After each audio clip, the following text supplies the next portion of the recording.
ఆడుస్తుండు Nani ఆడుస్తుండు. ఎడుకుతున్నావు Nani?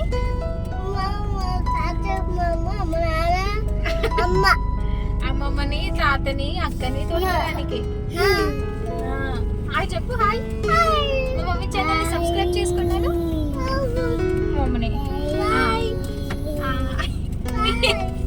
అనిపిస్తలేంట్రా.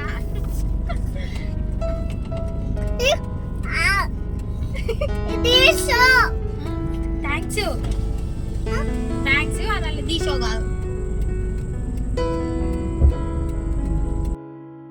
Hello అండి, అందరు ఎలా ఉన్నారు? నేనైతే చాలా బాగున్నాను. మీరు కూడా బాగుండాలని మనస్ఫూర్తిగా కోరుకుంటున్నాను. Welcome back to my channel Mahibujji lifestyle. మీలో ఎవరైనా కొత్తగా నా ఛానల్ని చూస్తున్నట్టయితే ప్లీజ్ అండి సబ్స్క్రైబ్ చేసి నా ఛానల్ని లైక్ చేసి లాస్ట్ వరకు చూడండి. లాస్ట్ వీడియోలో చెప్పాను కదా మే 2 నా బర్త్డే అని. ఈ రోజు వచ్చేసి నా బర్త్డే అనమాట. చాలా రోజుల తర్వాత నా ఫ్యామిలీతోనే సెలబ్రేషన్ చేసుకుంటున్నాను. దానికి కారణం మా నాన్నే. ఈ రోజు అయితే చాలా హ్యాపీగా ఉంది. ఇక ఈరోజు అమ్మ నాన్న కూడా, అత్తయ్య వాళ్ళు, మా ఆడపడుచు, మా కోడళ్ళు, మా చెల్లెలు, తమ్ముడు అందరు కూడా వస్తున్నారు. ఇక వాళ్ళని తీసుకురావడానికి అయితే బయటకు వచ్చాము. ఇంతలో మా వారు గిఫ్ట్ తీసుకుందామని షాపింగ్ మాల్కి తీసుకొచ్చారు.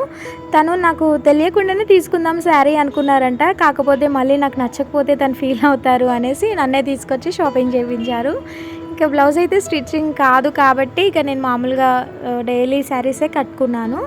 ఇక మా వాళ్ళైతే ఇంటికి వచ్చేసారు. ఇల్లంతా చాలా సందడిగా ఉంది చాలా రోజుల తర్వాత. ఇక మా అమ్మ, మా అత్తయ్య అయితే వంట చేస్తున్నారు. పిల్లలైతే హ్యాపీగా ఆడుకుంటున్నారు. ఈ అల్లరి పిల్ల మా కోడలన్నమాట. ఇక ఇంట్లో అయితే చాలా రోజుల తర్వాత నవ్వులు వినిపించాయని చెప్పొచ్చు. ఎందుకంటే పిల్లలు నేనే ఉండి చాలా బోరింగ్గా అనిపించింది. అందుకే ఈసారి అందరు వస్తే బాగుంటుంది అనేసి ప్లాన్ చేశాను. ఇక నా బర్త్డే గిఫ్ట్గా మా నాన్న ట్రిప్ ప్లాన్ చేశాడనమాట. ట్రిప్ అంటే ఏదో గోవాకో అలా ఏం లేదు, కానీ జస్ట్ మా ఇంటి దేవుడైన నరసింహస్వామి టెంపుల్కి వెళ్తామని లాస్ట్ వీడియోలో చెప్పాను కదా. అక్కడికైతే రేపు వెళ్తున్నాం, అంటే 3కి. అంటే ఈ వీడియో లేట్గా అప్లోడ్ చేస్తున్నాం కాబట్టి మీకు కొద్దిగా డేట్ కన్ఫ్యూజ్ కావచ్చు. ఇక బర్త్డే సెలబ్రేషన్స్ అయితే అక్కడనే చేసుకున్నాను నైట్లో. కానీ 12కి అంటే ఫస్ట్ నైట్కేమో ఇది కేక్ కట్ చేయించారు మా వారైతే. ఇంకొకటి, చాలామంది లాస్ట్ వీడియో చూసి విష్ చేశారు అడ్వాన్స్గా. చాలా థ్యాంక్స్ అండి. నాకెవరో కూడా తెలియదు, కానీ చెప్పిన ప్రతి ఒక్కరికి చాలా చాలా చాలా థ్యాంక్స్. ఎందుకంటే ఈ రోజులలో నా వరకైతే నా సొంత వాళ్ళు కూడా కొంతమంది విష్ చేయలేరు, కానీ ఎవరెవరో నాకు విష్ చేయడం నాకు చాలా నచ్చింది. చాలా థ్యాంక్స్ అండి.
చాలా రోజుల తర్వాత ఇంతమందితో సెలబ్రేషన్ చేసుకోవడం అయితే చాలా హ్యాపీగా ఉంది. ఇందులో మా బాబాయ్ పిన్ని నాన్న ఉంటే ఇంకా హ్యాపీగా ఉండేది. ఇక వాళ్ళు రాలేకపోయారు. ఇక నాకు గంటకి విష్ చేస్తూనే ఉన్నాడు మా బాబాయ్ అయితే. వాళ్ళు వస్తే ఇంకా హ్యాపీగా ఉండేది. కేక్ కటింగ్ అయిన తర్వాత ఇక అందరం కలిసి అయితే తినేసి కాస్త రెస్ట్ తీసుకొని ఇక తొందరగానే లేచి ఇక వెళ్ళాలి కదా గుట్టకి. అందుకని ప్రిపరేషన్స్ అన్నీ చేసేసుకొని బయలుదేరుతున్నాము. నెక్స్ట్ గుట్ట వీడియోతో త్వరలో మీ ముందుకు వచ్చేసాను. అప్పటి వరకు నా ఛానల్ని లైక్ చేసి షేర్ చేసి సబ్స్క్రైబ్ చేస్తాను.